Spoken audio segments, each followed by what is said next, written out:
Hi, I'm Nancy Bergstrom, Shandong Medical University, and we teach audiovisual English. And one thing that we discovered is that no matter how good our students could speak English to us, we found out they can't understand us, even though their heads are nodding. So when we gave an assignment or a test or a quiz, we would give the instructions in English without writing it down. Because if we wrote it down, they knew exactly what we were saying.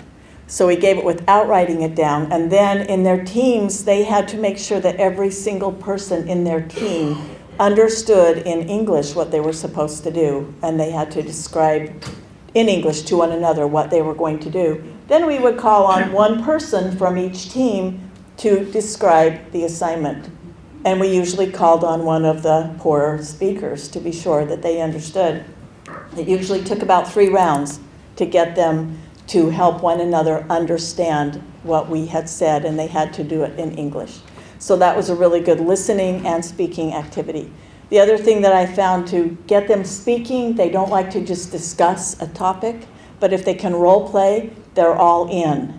So they really were interested in the elections. So Alan came up with the idea of having a new country called Chinusa, and each team had to make a flag and defend why their flag looked like it did and what it represented.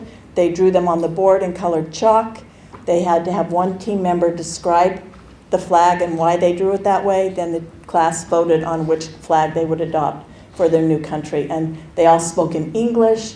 They loved it. They were very involved. So role-playing and scenarios like that are what really has helped our classes to speak in English. Thanks.